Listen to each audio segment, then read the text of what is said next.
శుభమస్తు శుభమస్తు శుభమస్తు. శ్రీ సనారీ విశ్వేశ్వర నామాష్టోత్తర శతకేత నామావళి పరిచయ ప్రస్తావన. మనఃపూర్వకముగా ప్రియమైన మహాజనులారా, తలచినంతనే సద్గురు మోక్ష వీక్షణము పొందగల భక్తులారా, ఇదిగో మహత్తర గానము, ఇదిగో విశ్వజ్ఞాన హృదయోల్లాస గానము, ఇదిగో ఆత్మ సాక్షాత్కారముసగే గానము. ఇదియే శ్రీ పరబ్రహ్మస్వరూపులు శ్రీ జగద్గురు శ్రీ శ్రీ శ్రీ శ్రీ సింహాద్రి విశ్వనాథావధూత స్వాముల వారి నామాష్టోత్తర శతకేత నామావళి. సతతం సమస్యలతో అల్లకల్లోలమై ఉన్న మన మనసుల్లోకి నిర్ఝరిగా ప్రవహించే ఈ నామావళి అమృత కీర్తనం. ఇది సద్గురు మార్గం. భక్తులారా, శ్రీకాకుళ ప్రాంతమున నాగావళి తీరమున పాలకొండయను క్షీరాచలమున ఉద్భవించిన వారు, మనలోని చీకట్లను పారదోలి పాపములను కడిగివైచి జీవన్ముక్తులను చేయుటకు అవతరించిన పరమాత్మ పరంజ్యోతి శ్రీ సింహాద్రి విశ్వనాథావధూత స్వాముల వారు. భూమి, జలము, తేజస్సు, వాయువు, ఆకాశము, బ్రహ్మ విష్ణు మహేశ్వరులు జన్మించకముందు ఈ ప్రపంచమంతయు నిరామయ స్థితి అందున్నప్పుడు ఆ విరాట్ విశ్వకర్మ భగవానుడు స్వయంభూనిగా జన్మించి ఇచ్ఛామాత్రమున చతుర్దశ భువనములందు సృష్టిగావించను. ఆయన అంశమున మను, మయ, త్వష్ట, శిల్పి, విశ్వజ్ఞ లేక దైవజ్ఞననబడు సానగ, సనాతన, అహభూనస, రత్నస, సుపర్ణస ఋషులుద్భవించిరి. అట్టి విరాడ్విశ్వంశమున అవతరించిన వారు శ్రీ శ్రీ శ్రీ శ్రీ జగద్గురు సనారీ విశ్వనాథావధూత స్వాముల వారు. వేద వేదాంగములలో అఖండ విద్యాసంపన్నులు, పంచభూతములు, లోకాలోక రహస్యములు తెలిసినవారు, రసవాద ప్రక్రియల నుండి సర్వయోగముల వరకు సమస్తము తెలిసినవారు, భక్తి, జ్ఞాన, విజ్ఞాన, వైరాగ్య తత్వబోధనలు లోతులు తెలిసినవారు. వీటన్నింటినీ తన వైయక్తిక మోక్ష సాధనకు గాక అజ్ఞానములో, అవిద్యతో, అసహనముతో, మూర్ఖతతో, మతోన్మాదం వంటి వినాశకర వికృత చేష్టలతో విశృంఖలంగా చెలరేగుతున్న మూఢమానవాళికి సహనము, సుజ్ఞానము, సౌభాగ్యము, సౌభ్రాతృత్వము, నిత్యము, నిర్మలము, సత్యము, సదానందముల యొక్క ఆవశ్యకత తెలియజేసి జీవిత రహస్యములు ప్రబోధించి మానవత్వమందు దైవత్వమున్నదని, ఆ శక్తితో వయఃపరిపాకము చెందకముందే భగవంతుని భజించి తరించమని వెలుగు మార్గము చూపిన జగజ్యోతి శ్రీ విశ్వనాథావధూత స్వాముల వారు. శ్రీవారు ఏమన్నారంటే, శ్రీశైల గృహవాసిని కాశీ విశ్వేశ్వరుణ్ణి కైలాసపతిం కేశవమూర్తిని బ్రహ్మనిజేషులపై నాది బ్రహ్మశక్తియునేనే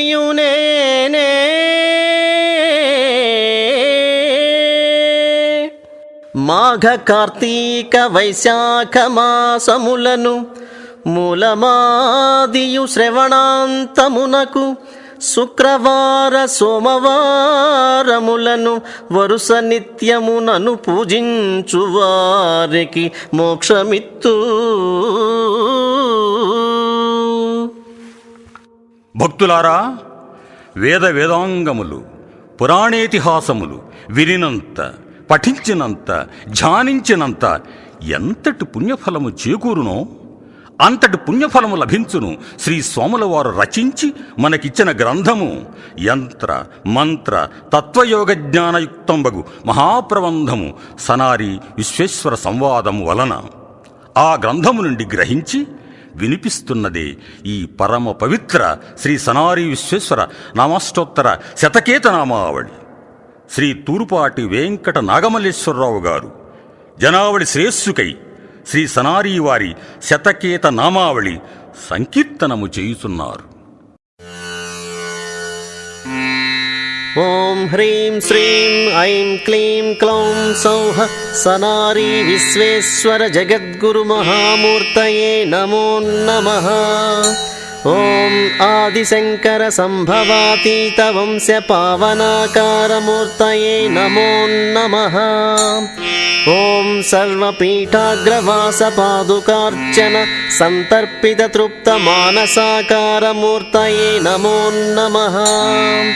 ॐ अचलावृत्येकमहासिंहासनाग्रस्त अध्यक्षमहामूर्तये नमो नमः।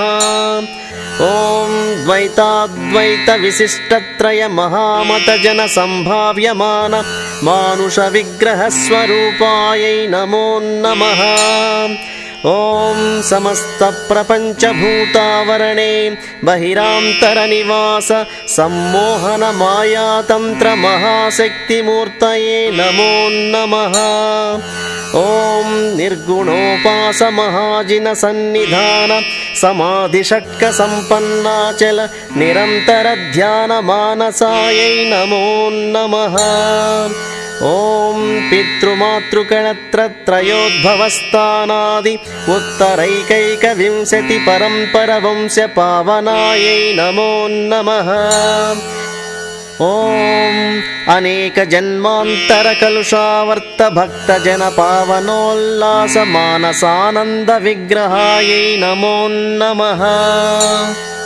ॐ यमनियमादि अष्टाङ्गमहायोगभोगानुराग मनोवर्गरञ्जनानन्दबृन्दमयप्रदेशिकायै नमो नमः।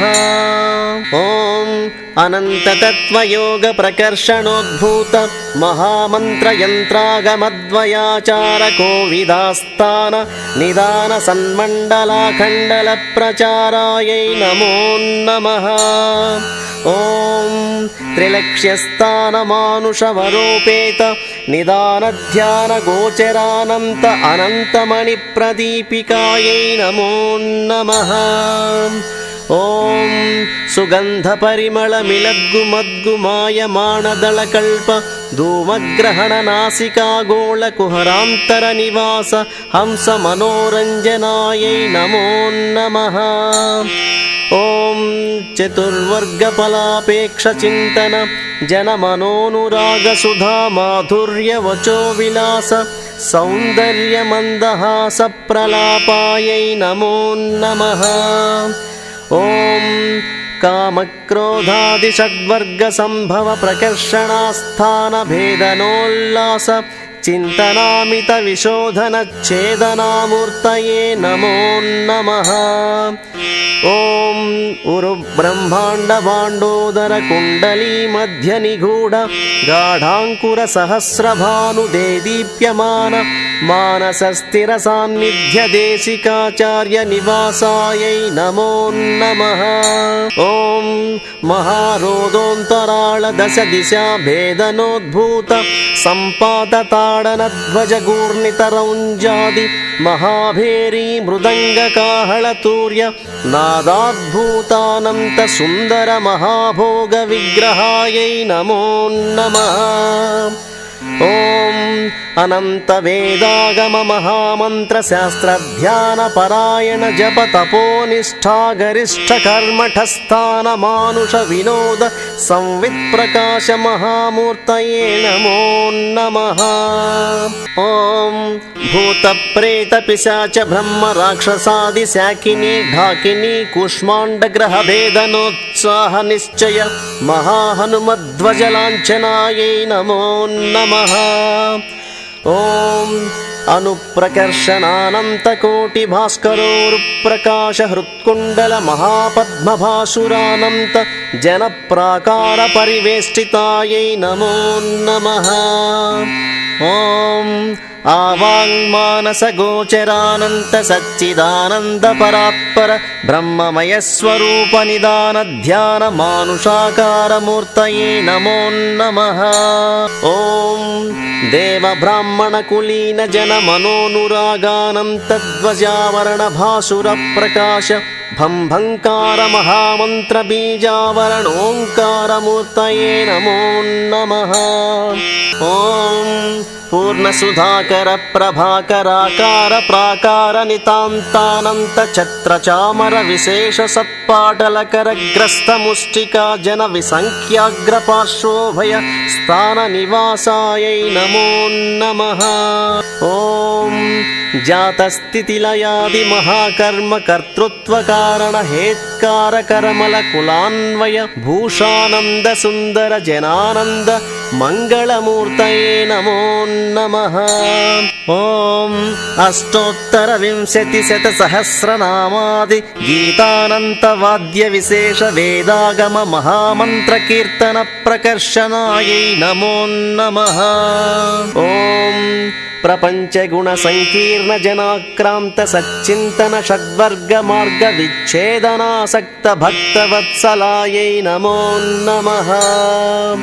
ॐ आगामि संचित प्रारब्ध कर्म त्रयीषण पोषणार्थत्राण रक्षण रक्षणोत्साह वोषधि संजीवन दिव्य मूलिकायै नमो नमः। ॐ महाभागवत कोविदास्थान सभानायकाध्यक्ष सिंहासनासीन जगद्गुरु महामूर्तये नमो नमः। ॐ महाकालार्चन मंत्र कोविदास्थाने अखंड मंडले मंडित प्रचंड दोर्दंड पुंडरीकाक्षद्वय सुलोचना निमिष भूषणायै नमो नमः। ॐ अनंतकोटि सूर्य प्रकाश मानस दिव्य मंगल खेचरी निजास्थान ध्यान गुरुचक्र निवास देशिकायै नमो नमः। ॐ अनंत संख्याक्षरवास वासानंत प्रकाश पराकर्षण लोकालोक निदर्शन सहस्रार कमल मध्य प्रचारायै नमो नमः। ॐ वीरशाक्तेय महागण दिव्य जन मनस्संधान रंजनानंद सुंदर विग्रहायै नमो नमः। ॐ अनेकलोक जनस्तोम घनाघन वेश्मास्थान मानुषाकार महानिर्माणदायकायै नमो नमः। ॐ अस्तमित भास्करानंत कोटि प्रकाश दिव्य मंगल गणेश निवास मूलाधार मुख्यस्थान पीडन तनु भासुरायै नमो नमः। ॐ उद्यद्भानु सहस्र कोटि प्रकाश सुंदर तनोज प्रजापति निजास्थान स्वाधिष्ठानमय प्रचार साक्षात्कार गुरु ब्रह्मणे नमो नमः। ॐ इंद्रनीलाग्र महारत्न प्रकाश भूषणालंकार संकर्षणास्थान मणिपूरक निवास महाजगद्देशिकास्थान नायकायै नमो नमः। ॐ सार्धदिवसांभराग्रस्त भास्करानंत कोटि प्रतीकाश विशेष शेष भूषणालंकार दिगंबर वसितांग रक्षणाहतांतर निवास देशिकायै नमो नमः। ॐ स्वच्छ प्रकाश सुंदर तनोजय मनस्संधान जीव चैतन्य अवर्गस्थान विशुद्ध बद्धमान मनोभव देशिकायै नमो नमः। ॐ ऐं मातृबीजावरणात्मतत्त्वस्थ कलुष विच्छेदनाकार वैष्णव माया तत्त्व विशोधनांगायै नमो नमः। ॐ क्लीं बीजमातृकावर्णमय स्वरूप विद्यातत्त्वमय स्थान माया कमल कलुषच्छेदनांग सुंदर मोहनांगायै नमो नमः। ॐ सौह बीजमातृकावर्ण प्राकार मध्य प्रकाश निजास्थान मंदिर निवास कार्मिकामल दोष वासच्छेदनानंत शिवस्वरूप महानुभावये नमो नमः। नमः। ॐ बहुबीजावरणमन्त्रप्रताप समस्ततत्त्वतनुत्रयकारण महाकारणतनुपरिशोधन निजास्थानमण्डलायै नमो नमः। ॐ मधुरादिमहाषड्रसान्नानन्त भक्ष्यफलमूलसमीरवारितग्रास मनोहर सन्तुष्टानन्दविग्रहायै नमो नमः। ॐ गाढालिङ्गनसनारी वामाङ्क स्वकीयस्थान अर्धाङ्गप्रकाशभस्मोद्धूलितपूर्णविग्रहायै नमो नमः। ॐ अखण्डमण्डितप्रकाशभासमानमानिनीमणिपार्वती समेत कमण्डलकाषायाम्बरदण्डधारिणे नमो नमः। ॐ जटावल्कलकौपीन गायत्री त्रिपुण्ड्रमुद्रिकाञ्चित लक्षत्रयनिरीक्षण त्रिनेत्राय नमो नमः। ॐ त्रयत्रिंशत्कोटिदेवतागणानन्त जन्तुसमाकुलावृत्येक पूज्यमानोदय पादपङ्कजायै नमो नमः। ॐ रजःसत्त्वतमोपेत गुणाकर्षणाद्यक्षत्रिमूर्ति सम्भाव्यमान सन्मङ्गल स्वच्छ विग्रहायै नमो नमः। ॐ पृथिव्यादिमहाभूतपञ्चकतत्त्वैकस्थाननिदानध्यानमूलप्रकृतिमूर्तये नमो नमः। ॐ नासाग्रविलोकनानन्तमहानन्दबृन्देन्दिरारवश्रवण कुहरान्तराळसुनादग्रासमानसायै नमो नमः। ॐ शैववैष्णवशाक्तेय महामतत्रयाधिष्ठानगणसमार्चनानन्दबृन्दसमावृत्तनायकास्थान प्रदानाङ्घ्रिद्वयसेवितायै नमो नमः। ॐ देवासुरयक्षकिन्नरनरमृगजन्तुसमाकुलसमूहसम्भवस्थितिलयत्रिकारणत्वष्टप्रजापतये नमो नमः। ॐ समस्तदेवतागणनिदर्शनदनदीकरद्वयामृतवाग्रैगविनोदानन्द सुन्दरविग्रहदर्शनस्वरूपायै नमो नमः। ॐ दुराचारदुःस्वप्नदुष्पर्श दुर्वर्तन दुर्मार्ग दुरहङ्कार दुष्टभूतदुष्कर्म दुर्भ्रमदुष्टपरिगण विनाशनायै नमो नमः। ॐ समस्ततत्त्वयोगविद्यावचो विलास माधुर्य निर्मल प्रवाह निस्संशयज्ञानसंवित्प्रकाशायै नमो नमः। ॐ अनन्तभूलोकवास पुरुष स्त्रीजन मनोनुराग भोग मोक्षप्रदायकामित विश्वघ्नमूर्तये नमो नमः। ॐ विज्ञानभासुरानन्त जन्तुसमाकुल पोषणाधार महामूल विराट् चक्रवर्तये नमो नमः। ॐ महाऋषिमौनियति योगि योगिनी कर्मगणसेवितानन्द निर्मलमूर्तये नमो नमः। ॐ त्रयीशनमदरागभोगवर्गाङ्कुरविच्छेदनानन्द सन्दर्शन मङ्गलाकार महामूर्तये नमो नमः। ॐ अनिमादिमहाद्यष्टभूतिप्रियावरणकाम्येच्छाभयवरदहस्तद्वयायै नमो नमः। ॐ सुमुक्तवीरपद्ममहासन संसीतिस्थाननिबन्धनोद्यानमूलजलान्धर त्रिबन्धनस्थाननिवासायै नमो नमः। ॐ तप्तचामीकरराजित नवरत्नगुणमणिप्रदीपित महासिंहासनाध्यक्ष विग्रहपादुका प्रपूजितायै नमो नमः। ॐ असूनविज्ञानशास्त्रान्तररहस्य भावनोल्लास महाजगन्निर्माणकर्तये नमो नमः। ॐ योगादिमहामन्त्रकलाज्ञानप्रज्ञानगान प्रज्ञाविशेषसम्पूर्णसुधाकरग्रासमूर्तये नमो नमः। ॐ అజ్ఞానద్వాంత ప్రకర్షణ శూన్యతను మనో మనుష్య సమాకులగ్రస్త పాప మహాపాపచ్ఛేదనానంతఃకరణాయై నమో నమః.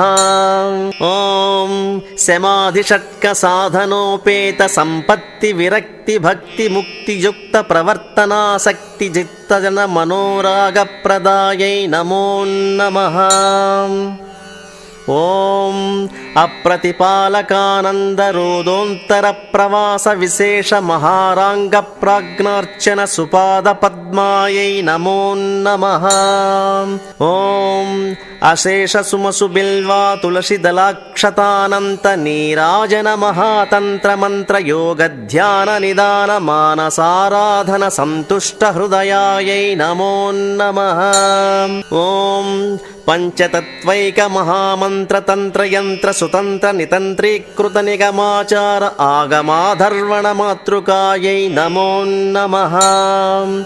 ఓం అఖండ మండల మండిత ప్రచండ దోర్దండ పిండీకృత జాజ్వల్యమాన మహాగ్నిత్రయానుష్ఠాన యజ్ఞమూర్తయే నమో నమః.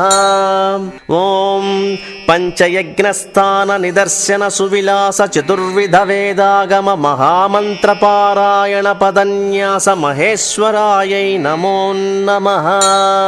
ఓం బహుభక్ష్య ఫలపర్ణాసవ మహామృత ఫల ప్రసాద ఆద్యాహుతి నీరాజన ప్రదక్షిణ దృఢీకృత ధ్యాన మానుషాకార మనోభీష్ట ఫలప్రదాయై నమో నమః. ఓం కళాజ్ఞాన వినోద కామినీ జన సులోచనా నిమిష నిరీక్షణ మోహనాంగ మంగళమూర్తయే నమో నమః. ఓం రంగదుత్తుంగ మంగళాంగణ గణోద్భూత శృంగార నిజాస్థాన కళాభంగ నిస్సంగాయై నమో నమః. ఓం సౌషష్టి కళాక్రాంత నిశ్చింత మహాద్యంత మధ్యమ విలోకనాద్భుత సుచింతనాకారమూర్తయే నమో నమః. ఓం చరాచర జీవకోటి సంరక్షణ దీక్షావర ప్రసాద పోషణాద్యవస్తత్రయ సాధన మహన్నిర్మాణకర్తయే నమో నమః. ఓం భావనామాత్ర సంతుష్ట హృదయాకాశ మహావేశ్మస్థాన నిరంతర నివాసాయై నమో నమః. ఓం బహిరంతర సంపూర్ణ అశేషతను సంగ్రహ నివాస అనుస్వరూప నిశ్చల జనప్రాప్తయే నమో నమః.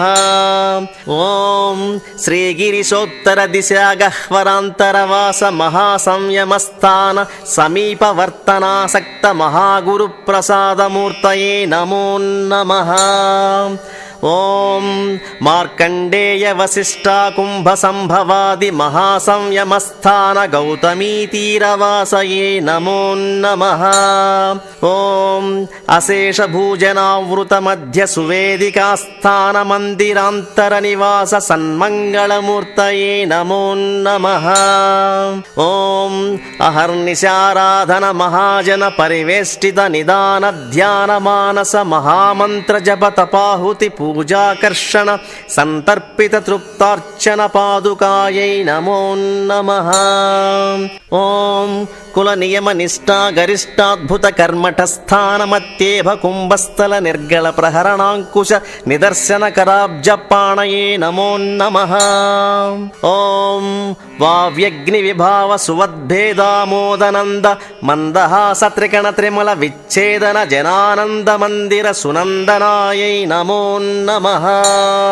ఓం అగణితాకార మహానంద అద్భుతానంద మహాగణ సేవితాస్థాన ఉరు మఠేశ్వర గురులోకదేశికాయై నమో నమః. ఓం పుత్రమిత్ర కళత్ర భాతృశత్రు మాతృపితృస్థాన కుజన విచ్ఛేదనాయై నమో నమః. ఓం పితృపూజాస్థాన విభేదనానంత సుందర మహాకారణ విశ్వదేవమూర్తయే నమో నమః. ఓం సర్వ వేదాంత సుధాసార సంగ్రహ మనో నిశ్చయాచల నిదాన దృగ్విలాస మహోల్లాసమూర్తయే నమో నమః. ఓం అక్షీణకరతలాస్థాన సుపాత్రాంతరగ్రాస భిక్షాన్న ప్రాసనాయై నమో నమః. ఓం అనాహుతి ప్రాసనాహుతి ప్రాణాహుతి క్షుదాహుతి పిపాసాహుతిత్వాది మహాపంచాహుతి గ్రాసార్చన వికుక్షయే నమో నమః. ఓం సర్వదేవతార్చన స్థాన నిదాన ప్రధాన కలశారాధన మనోల్లాస భావనానంద విగ్రహమూర్తయే నమో నమః.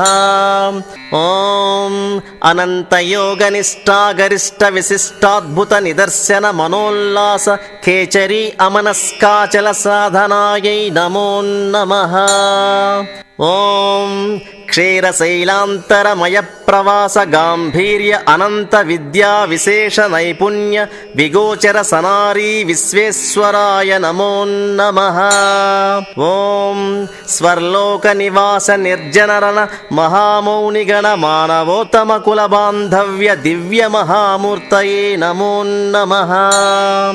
ఓం దేవ బ్రాహ్మణాది మహాపంచానన కుల ప్రకర్షణ జనోల్లాస సందర్శన విశ్వైకమూర్తయే నమో నమః. ఓం బ్రహ్మభూమిష్టాద్వయానంద సముద్రముద్రిత యోగ నిద్రా ప్రచారాయై నమో నమః. ఓం నాసికాగ్రశిఖావర్త సంపూర్ణ కళాగ్రాస చందాదిత్రయ మహామండల మధ్య ప్రవాస చిన్మూర్తి చిత్కళాన్యాస మానసాయై నమో నమః. ఓం అవర్గాదిక్షవర్ణాంతర అనాదిమధ్యగతాంతర మహాఫలకామప్రదాయై నమో నమః. ఓం వీరశైవ సిద్ధాంత ప్రతిష్టాపనాచార్యో భయ వేదాంత నిష్ఠా గరిష్ట ప్రతిపాలన మహామూర్తయే నమో నమః. ఓం త్రిమతస్థాన భేదాభేద లక్ష్యాలక్ష్య నిధాన తంత్ర మహామంత్ర పరిష్కార సంబోధన ప్రదాయై నమో నమః. ఓం బాల్య యౌవన కౌమార వార్ధికత్వాది చతుర్విధ కాల జ్ఞాన సగోచర స్వరూపాయై నమో నమః. ఓం సర్వాంగాభరణ భాసురానంద స్వచ్ఛ విగ్రహ నిదర్శన స్వరూపాయై నమో నమః. ఓం అనంతాగ్నిజ్వాల మాలికాలంకార సుశోభిత మహాజ్ఞాన మానస నిరీక్షణ నాసాగ్రాంగేయ లోచనాయై నమో నమః. ఓం ఇడాపింగళ సుషుమ్న నాడిత్రితయ స్థాన మధ్య ప్రదేశ నాసాసు నిశ్చయ కళాగ్రాస మానసాయై నమో నమః. ఓం నాదబిందు కళాత్రయాతీత నిశ్చయ పరాభోగాద్భుత నిరంతర నిష్ఠా గరిష్ట నష్ట శిష్ట ప్రతిపాలనాయై నమో నమః. ఓం మహాఘోర నరక ప్రవాస దోషాయత జన మనస్సంతోష విశేష మోక్ష ప్రదాయకాయై నమో నమః.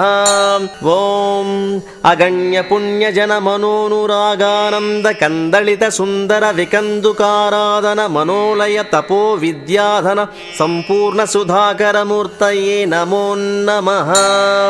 ఓం నిజాలయమయాస్థాన నిశ్చలోరు ప్రదీప్తితాఖండ మండలోర్వీజన ప్రాకార గర్భమయ బ్రహ్మాసనాసీన దేశికాన్వయ ప్రభవే నమో నమః. ఓం హ్రీం శ్రీం ఐం క్లీం క్లౌం సౌః మహాగురుమూర్తయే నమో నమః. సనారీ విశ్వేశ్వర నామాష్టోత్తర శతకేతన్నామావళి సమాప్తా. ఫలశ్రుతి. భక్తులారా, శ్రీ సద్గురు సనారి విశ్వేశ్వర నామోష్టోత్తర శతకేత నామావళి నిత్యం వినినంతనే, ధ్యానించినంతనే, పఠించినంతనే సకల అభిష్టాలు సమకూరును, శుభములు ఆయురారోగ్యములు చేకూరును.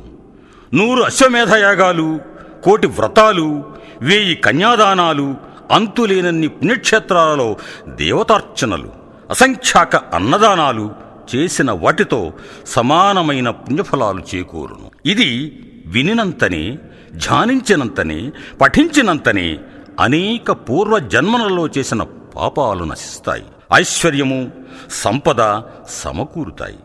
నిత్యం వినేవారికి ధ్యానించేవారికి పునర్జన్మయే ఉండదు. ఓం హ్రీం శ్రీం ఐం క్లీం క్లౌం సౌః సనారీ విశ్వేశ్వర జగద్గురు మహామూర్తయే నమో నమః.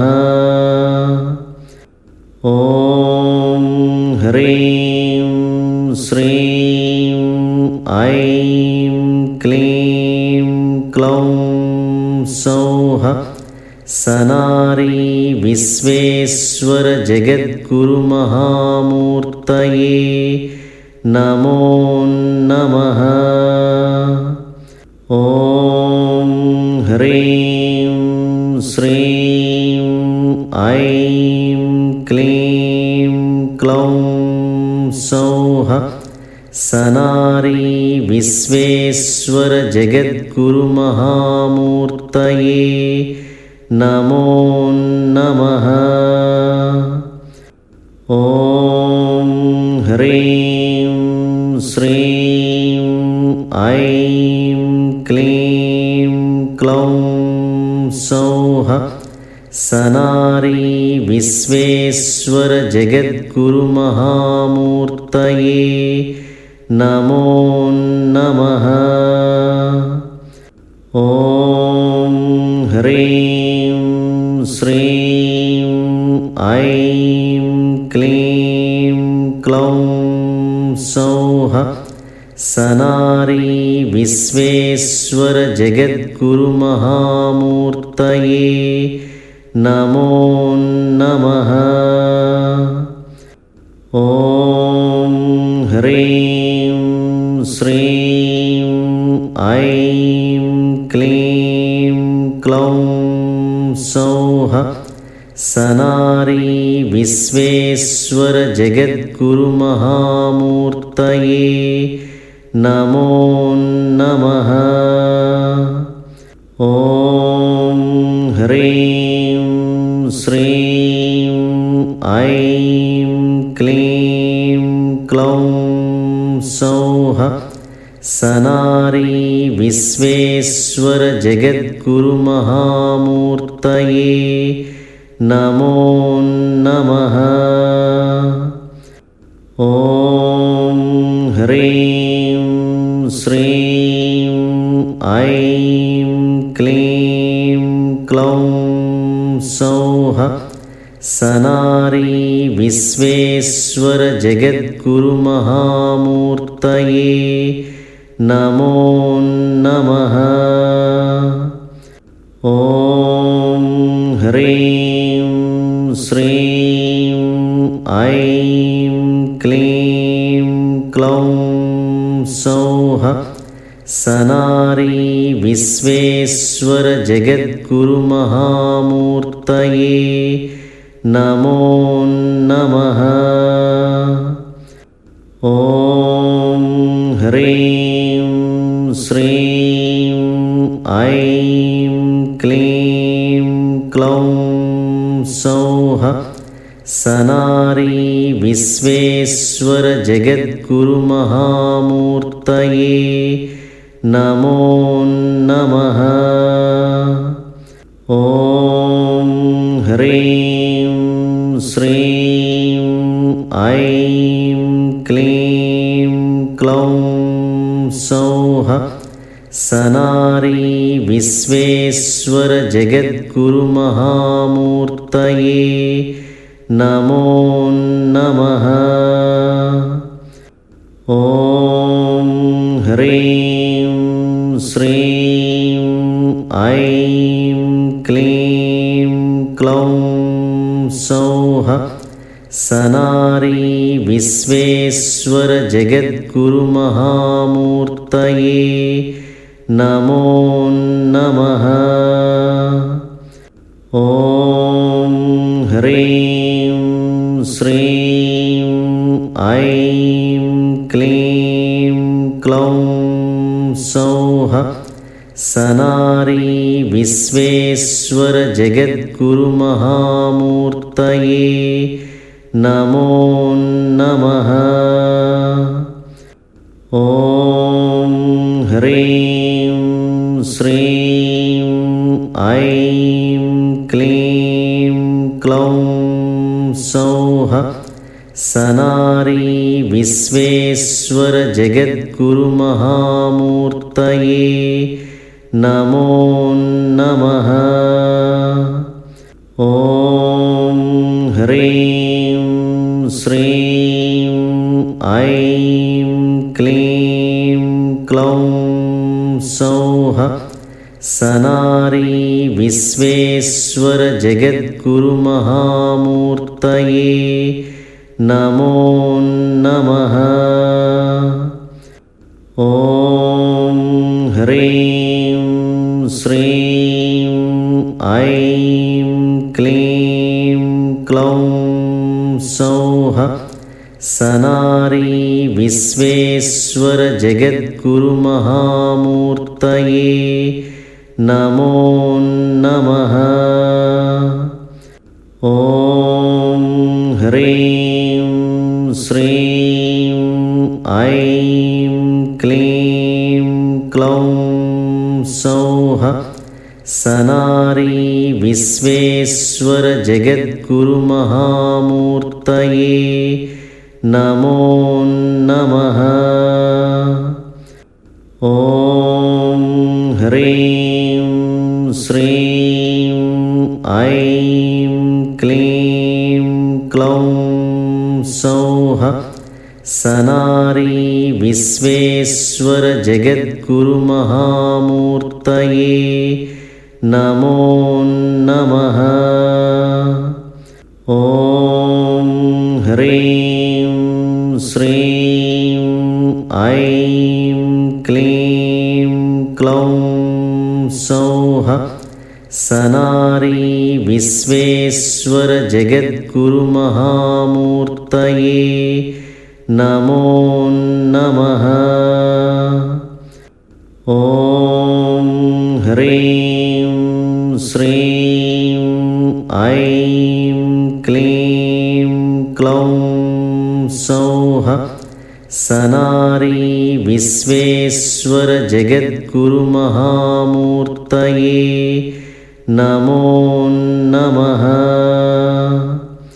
ॐ ह्रीं श्रीं ऐं क्लीं क्लौं सौः सनारी विश्वेश्वर जगद्गुरुमहामूर्तये नमो नमः।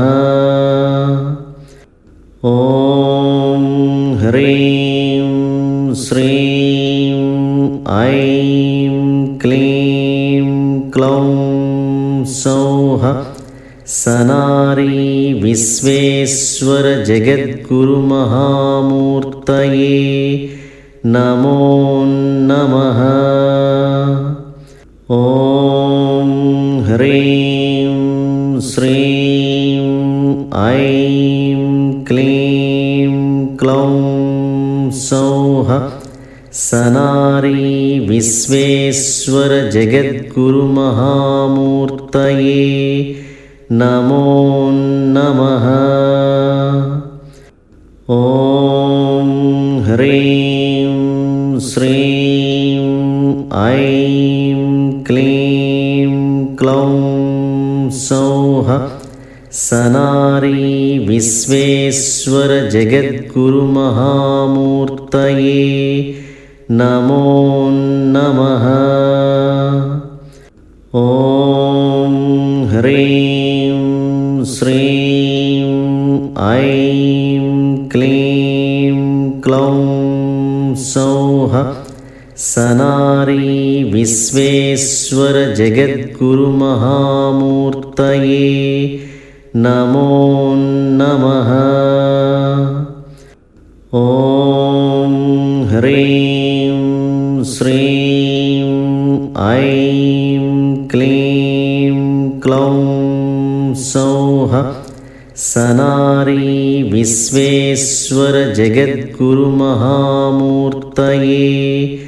नमो नमः।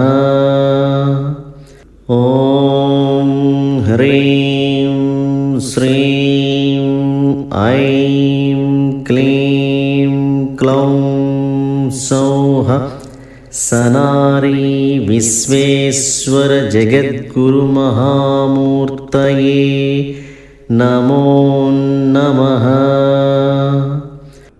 ॐ ह्रीं श्रीं ऐं क्लीं क्लौं सौः सनारी विश्वेश्वरजगद्गुरुमहामूर्तये नमो नमः। ॐ ह्रीं श्रीं ऐं क्लीं क्लौं सौः सनारी विश्वेश्वरजगद्गुरुमहामूर्तये नमो नमः। ॐ ह्रीं श्रीं ऐं क्लीं क्लौं सौः सनारी विश्वेश्वरजगद्गुरुमहामूर्तये नमो नमः। ॐ ह्रीं श्रीं ऐं क्लीं क्लौं सौः सनारी विश्वेश्वरजगद्गुरुमहामूर्तये नमो नमः। ॐ ह्रीं श्रीं ऐं क्लीं क्लौं सौः सनारी विश्वेश्वरजगद्गुरुमहामूर्तये नमो नमः।